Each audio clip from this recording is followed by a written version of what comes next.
धान घोटाले मामले में बड़ा एक्शन। पुलिस ने हैफेड और फूड सप्लाई के 5 अधिकारियों को किया गिरफ्तार। फर्जी धान खरीद दिखाकर गबन करने के इल्जाम। कांग्रेस नेता बृजेंद्र सिंह के चुनाव हारने वाले बयान पर शमशेर गोगी का बयान। बोले बृजेंद्र सिंह 32 वोटों से हारे, शायद उनका वही दल छलका। हरियाणा में बुढ़ापा पेंशन को लेकर वार पलटवार। नेता विपक्ष भूपेंद्र हुड्डा ने सरकार को घेरा। बोले लगी हुई पेंशन काट रही सरकार। आम आदमी पार्टी ने भी उठाए सवाल। सीएम का दावा, किसी की पेंशन नहीं काटी जा रही। बजट सत्र में सरकार को घेरने के लिए कांग्रेस की रणनीति तैयार। एसवाईएल, धान घोटाला और कर्ज का मुद्दा उठाएगी कांग्रेस। दिल्ली में मीटिंग के बाद भूपेंद्र हुड्डा बोले, सरकार के पास बजट नहीं है। आप नेता अनुराग ढांडा का नायब सरकार पर निशाना। बोले पंजाब में हरियाणा से बेहतर स्थिति, बिजली पानी का नहीं देना पड़ता पैसा। हरियाणा में बढ़ रहा खर्चा, लोग तीसरा विकल्प कर रहे तलाश। गुरुग्राम में 32nd माइलस्टोन का डायरेक्टर ध्रुव शर्मा करोड़ों की ठगी के मामले में गिरफ्तार। एक ही यूनिट का सेल एग्रीमेंट 25 लोगों को बेचा। 2.5 करोड़ रुपए में हुआ था सेल एग्रीमेंट। नमस्कार, स्वागत है न्यूज 18 पंजाब हरियाणा में। मैं आपके साथ कुलदीप भारद्वाज। हरियाणा प्राइम की शुरुआत करेंगे करनाल से, जहां धान घोटाले के मामले में बड़ा एक्शन नजर आया है। पुलिस ने 5 अधिकारियों को गिरफ्तार किया है। हैफेड और फूड सप्लाई के अधिकारी गिरफ्तार किए गए हैं। खाद्य आपूर्ति विभाग तरावड़ी के इंस्पेक्टर देवेंद्र कुमार गिरफ्तार किए गए हैं। बड़ी खबर आपको दे रहे हैं इस वक्त की, क्योंकि ये जो धान घोटाला हुआ है इसमें अधिकारियों को ही गिरफ्तार किया गया है। तो आप एक तरफ से देखिए कि जो अधिकारी इस तरह की चीज ना हो, घोटाला ना हो और सही तरीके से जो धान है वो लोगों तक सप्लाई हो, किसानों को उसका सही मूल्य मिले, इसके लिए तैनात किए जाते हैं, उनकी जिम्मेदारी होती है। वही अधिकारी इस पूरे धान घोटाले में जिम्मेदार नजर आ रहे हैं, उन्हीं को गिरफ्तार किया गया है। खाद्य आपूर्ति विभाग तरावड़ी के इंस्पेक्टर देवेंद्र कुमार को गिरफ्तार किया गया है। इंद्री अनाज मंडी के इंस्पेक्टर को भी गिरफ्तार किया गया है। वहीं फर्जी धान खरीद दिखाकर गबन करने के इन सब पर आरोप है। इस खबर पर मेरे सहयोगी हिमांशु नारंग हमारे साथ लाइव जुड़े हैं फोन लाइन पर। हिमांशु, ये जो धान घोटाला है बड़ा आरोप है और बड़ी ये गिरफ्तारी जो एक तरह से कह सकते हैं हम, अधिकारी जो हैं यही इसमें मिले हुए पाए जा रहे हैं और 5 अधिकारियों को गिरफ्तार किया गया है। क्या अपडेट इसको लेकर और क्या जानकारी? बिल्कुल, 5 अधिकारियों को गिरफ्तार किया गया है। 2 हैफेड के अधिकारी हैं जो मैनेजर हैं, 2 फूड सप्लाई विभाग के अधिकारी हैं जो इंस्पेक्टर रैंक के हैं, एक वेयर हाउस कॉर्पोरेशन का टेक्निकल असिस्टेंट बताया गया है और इन्हें कोर्ट में पेश किया जाएगा। इनका रिमांड हासिल किया जाएगा।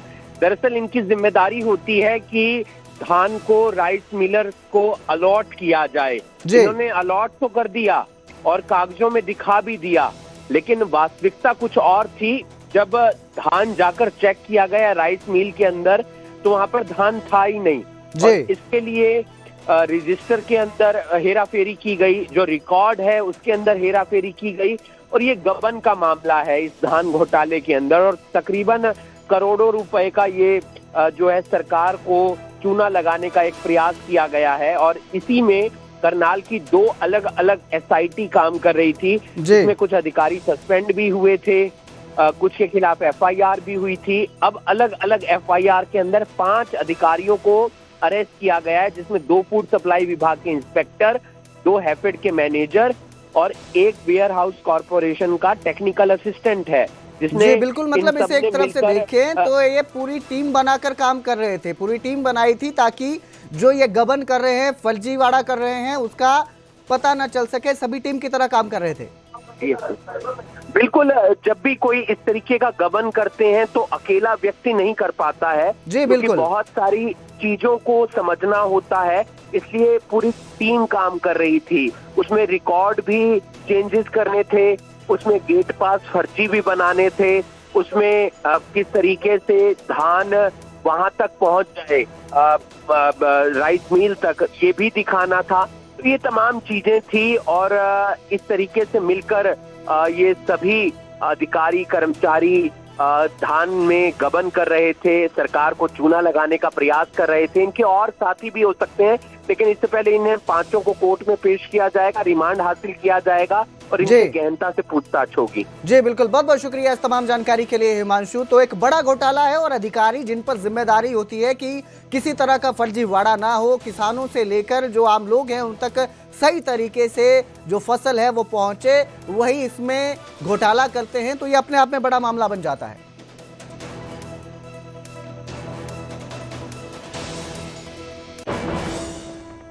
और अब जिक्र करेंगे गुरुग्राम का, जहां करोड़ों की ठगी करने वाले को गिरफ्तार किया गया है।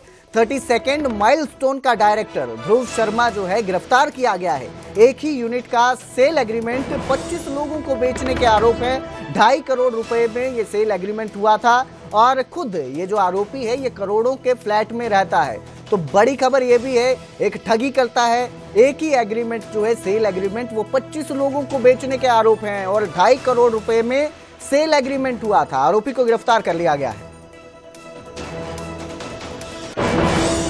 मामले में गुरुग्राम पुलिस को एक शिकायत एक विक्टिम के द्वारा दी गई थी और उन्होंने अपनी शिकायत में बताया था कि वर्ष 2021 में उनके द्वारा एक निजी बिल्डर से एक यूनिट खरीदी गई थी। इस यूनिट का एरिया करीब 3000 स्क्वायर फुट था। उनकी डील ये जो कंपनी थी इनसे 2.5 करोड़ रुपए में वो डील हुई थी। तो लेटर ऑन विक्टिम के द्वारा पता करने पर पाया गया कि ये सेम यूनिट इस कंपनी के द्वारा लगभग 25 अन्य लोगों को टुकड़ों में बेच दी गई थी। तो पुलिस के द्वारा इस धोखाधड़ी के मामले में एफआईआर रजिस्टर की गई थी। सिविल लाइन पुलिस स्टेशन में ये चीटिंग से संबंधित सेक्शन में एफआईआर रजिस्टर की गई थी। इस मामले में पुलिस के द्वारा इन्वेस्टिगेशन करते हुए इस कंपनी के एक डायरेक्टर को पुलिस के द्वारा गिरफ्तार किया गया है। बेसिकली ये सारी की सारी कार्यवाही आर्थिक अपराध शाखा 2 की टीम के द्वारा अमल में लाई गई है। इंस्पेक्टर सतीश के नेतृत्व में ये अरेस्टिंग है, ये पूरी कार्रवाई पुलिस के द्वारा की गई है। एक्यूज जो अरेस्ट किया गया है उसकी पहचान ध्रुव दत्त शर्मा के रूप में हुई है। ये 34 वर्षीय व्यक्ति है और गोल्फ कोर्स रोड पर एक निजी सोसाइटी में ये रहता है। फिलहाल पुलिस के द्वारा इसको अरेस्ट किया गया है। आज इसको कोर्ट में प्रोड्यूस करके इसकी फर्दर पुलिस कस्टडी ली जाएगी और जो भी मामले में अन्य आरोपी शामिल होगा पुलिस जल्द से जल्द उसको गिरफ्तार करके इन्वेस्टिगेशन को पूरा करेगी। कांग्रेस नेता बृजेंद्र सिंह के बयान पर शमशेर सिंह गोगी का भी बयान सामने आया है और अब उन्होंने कहा कि बृजेंद्र सिंह 32 वोटों से हारे थे, शायद उनका वही दर्द छलका है। दरअसल बृजेंद्र सिंह ने एक बयान दिया था कि 30 बार भी कांग्रेस हारेगी, जिस तरह से कांग्रेस चल रही है, जिस तरह से कार्य कर रहे हैं कांग्रेस में, और इसी को लेकर बृजेंद्र सिंह ने अब ये बयान दिया है और कहा कि वो 32 वोटों से हारे थे और उनका यही दर्द छलका है। सब मिलकर काम करेंगे तभी फायदा होगा। कांग्रेस में गुटबाजी और मनमुटाव पर भी गोगी बोलते नजर आए और उन्होंने कहा कि जो गुटबाजी चल रही है ऐसे नहीं होगा, सबको मिलकर काम करना होगा तभी कांग्रेस को फायदा पहुंचेगा। तो मैं आपको बता दूं कि बृजेंद्र सिंह ने बयान दिया था कि कांग्रेस के 30 चुनाव हारने वाला जो है वो बयान सामने आया था। उन्होंने कहा था कि 30 बार भी चुनाव हारेगी कांग्रेस अगर इसी तरह से काम करती रहे। आपको दोनों बयान हम सुनाएंगे, जो बृजेंद्र सिंह ने दिया है वो भी आपको सुनाते हैं।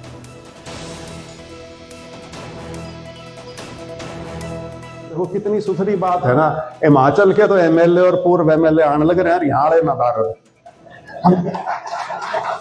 और फिर लोग हम 3 इलेक्शन हार गए, यूं तो 30 भी हारोगे। कमाल है यार, मतलब सोच के देखिए आप जरा एक बार। मेरे ख्याल से अखबारों के लिए बहुत अच्छी खबर है ये कि एक ऐसा प्रदेश जिसमें सरकार है वहां वो सुख से बैठे हैं, वो बेचारे अपने इलाके से इस यात्रा में आए हैं क्योंकि उनका इलाका इसके आसपास का लगता है और एक ही अपने भीतरवाड़ा का लिहाज है। मेरे को समझ में नहीं आती कि मतलब वाकई सारी महाभारत यही होनी जरूरी है क्या हरियाणा में? देखो ये तो मेरे को पता नहीं क्या किस लहजे में उस टाइम क्या संदर्भ था, क्यों कहा उसने, लेकिन ये बात तो ठीक है कि अगर यात्रा चल रही है तो उससे कांग्रेस का फायदा ही हो रहा है। कोई नुकसान तो वो कर नहीं रहे, और अगर वो मेहनत कर रहा है और अगर सब लोग मिलके काम करें तो ज़्यादा फायदा होगा। अगर मिलके नहीं करेंगे तो हो सकता है उसका जो दर्द था, जैसे उसको 32 वोटों से हारा हो, वो झलक रहा हो उसकी बात में। तो ये ग्रुपबाजी लगा लो या आपसी मन मटाव की वजह से ही तो ये गड़बड़ हुई है। बाकी मैं तो इस हक में हूँ कि कम से कम इस नफरत के दौर में वो सद्भावना की बात तो कर रहा है। संसद की कार्यवाही को लेकर बीजेपी सांसद का बयान सामने आया है। सांसद धर्मवीर सिंह ने पंचायतों को संसद से बेहतर बताया और कहा कि लोकसभा से पंचायतों का भाईचारा बढ़िया है। तो धर्मवीर सिंह का यह बयान सामने आया। आपको बता दें कि धर्मवीर सिंह जो है वो भिवानी पहुंचे थे, पंचायतों को ट्रैक्टर बांटने के लिए ये यहाँ पहुंचे थे और इसी दौरान उन्होंने बयान दिया है और कहा कि जो संसद है उससे बेहतर पंचायतें हैं, लोकसभा से पंचायतों का भाईचारा ज्यादा बढ़िया है। तो सच्चाई तो यह है, चाहे कोई भी क्यों होना हो, हम जब लोकसभा का अंदर का हाल और बाहर का हालात देखते हैं, इससे तो पंचायतों का भी भाईचारा बढ़िया है। चुने हुए आदमी जो लाखों लोग वोट लेके जाते हैं और वहां जाके केवल जिंदाबाद मुर्दाबाद पट्टी हटा के बरना के बैठ जाओ, मुझे लगता है ये देश के लिए अच्छा नहीं। और अब जिक्र करेंगे कुरुक्षेत्र में लगे पशु मेले की, जिसका आज दूसरा दिन है। आज केंद्रीय राज्य पशुपालन मंत्री राजीव रंजन कुरुक्षेत्र पहुंचे थे। इस दौरान उन्होंने पशु मेले में पशुओं की प्रदर्शनी देखी। इस दौरान उन्होंने कहा कि प्रदेश सरकार पशुपालकों को सब्सिडी देकर उन्हें मजबूत बनाने का काम कर रही है। वहीं कांग्रेस पर भी वो निशाना साधते हुए नजर आए।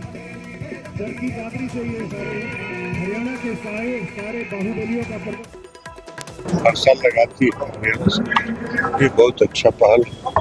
और हरियाणा के नस्ल की जो गाय है, जो अन्य पशु जितने हैं, सबकी प्रदर्शनी लगाई जाती है। यहाँ किसानों के उपयोग वाले जो यंत्र होते हैं उसकी बिक्री भी होती है, उसका प्रदर्शन भी होता है और उस पर लोग जो उत्पादक हैं उसके यंत्रों के पर किसानों को सब्सिडी भी देते हैं। ये बहुत अच्छा पहल है, इससे हमारा उत्पादन बढ़ेगा, दूध का उत्पादन भी बढ़ेगा, किसानों का उत्पादन भी बढ़ेगा, तो हर तरह की सुविधा यहाँ उपलब्ध है। ये बहुत अच्छी पहल है। अब खबर फरीदाबाद से है। यहाँ बीजेपी के विधायक ही जाम में फंस गए। करीब पौने घंटे तक जब बीजेपी विधायक सतीश फागना खुद जाम में फंसे रहे तो उन्होंने खुद ही जाम खुलवाना शुरू कर दिया। ट्रैफिक कर्मचारियों के साथ मिलकर विधायक खुद ट्रैफिक व्यवस्था दुरुस्त करने में जुट गए, जिसका वीडियो भी सामने आया है। वीडियो में आप देख सकते हैं कि विधायक गाड़ी छोड़कर बाहर उतर आए हैं और खुद ट्रैफिक व्यवस्था संभालते नजर आ रहे हैं। और करीब पौने घंटे तक विधायक जो है यहाँ पर फंसे रहे थे, जिसके बाद उन्होंने देखा कि किस तरह की समस्याओं का सामना लोगों को करना पड़ता है जाम लगने की वजह से। और जब उन्होंने देखा कि व्यवस्था में थोड़ा जिस तरह से लोग फंसे हुए हैं, तो उन्होंने खुद इसकी बागडोर अपने हाथ में संभाली और खुद सड़क पर उतरे, गाड़ी छोड़कर सड़क पर उतरे और व्यवस्था संभालते नजर आए।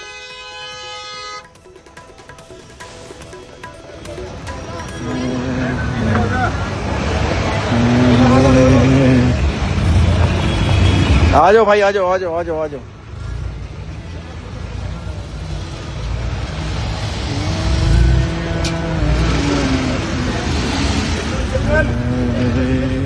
आ जाओ, इसके पीछे रुक जाओ भाई, आ जाओ निकल जाओ, निकलो निकलो।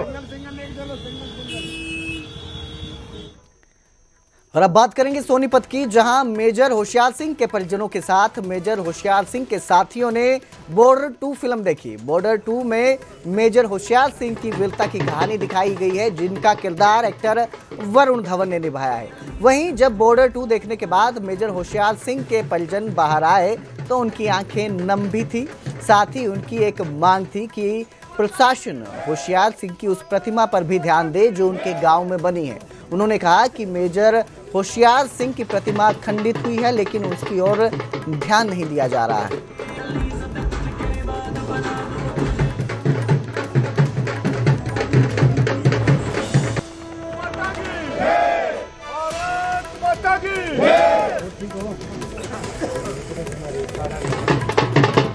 फिल्म बनी है बॉर्डर, हाँ जी, बॉर्डर 2, हाँ जी। क्या कहेंगे? ये बहुत अच्छा जो कार्रवाई करी है, इसके लिए बहुत बहुत बधाई। और वरुण धवन का बहुत बढ़िया रोल है। इसके छोटे छोटे ट्रेलर देखे थे हमने, तो ऐसी चीज़ें टाइम टू टाइम होनी चाहिए ताकि जवानों को मोटिवेशन मिल सके आगे के लिए। जो जवान आगे आएंगे आर्मी में, उनको एक चैलेंज स्वीकार करने की शक्ति मिले। वरुण धवन ने एक अच्छा रोल बहुत बढ़िया रोल किया है होशियार सिंह का। हाँ जी, बहुत बढ़िया रोल किया। क्या कहना चाहोगे? तो उसके लिए बहुत बहुत बधाई है उनको, बहुत अच्छा रोल किया है उसने। फिल्म देखने पहुंचा पूरा गांव? हाँ जी, पूरा गांव आया, गवांड भी आया है। होशियार सिंह बचपन में देखते थे कभी उसको जवानी में आप? हमने खूब देखा जवानी, हम तो बिल्कुल छोटे थे, उनको शुरू से ही देखते आए हैं, उनके चचेरे भाई हैं हम। बहुत बढ़िया पर्सनालिटी थी, लंबे तगड़े, वॉलीबॉल के भी तगड़े प्लेयर रहे वो। जब जॉइंट पंजाब था उस पंजाब टीम के भी कैप्टन रहे थे, और प्लेयर भी अच्छे थे और योद्धा भी तगड़े थे। अब बात करते हैं खेल की। भारत ने अंडर 19 क्रिकेट वर्ल्ड कप 2026 का खिताब अपने नाम कर लिया है। इंग्लैंड के सामने एक 411 रनों का विशाल लक्ष्य खड़ा कर भारतीय टीम ने आसानी से ये मैच 100 रनों से जीत लिया। इस जीत में वैसे तो सभी खिलाड़ियों की भूमिका शानदार रही, लेकिन हरियाणा के खिलाड़ी कनिष्क चौहान ने भी अहम भूमिका निभाई। कनिष्क हरियाणा के झज्जर जिले के रहने वाले हैं। उन्होंने इस फाइनल मुकाबले में महज 20 बॉल में 37 रन जड़े, साथ ही 2 अहम विकेट भी चटके। उनके इस प्रदर्शन और इंडिया की जीत से अब कनिष्क का परिवार भी खुश है। बेटे की सफलता पर परिवार ने जश्न मनाया और अब कनिष्क के घर पर पहुंचने को लेकर तैयारियां की जा रही हैं।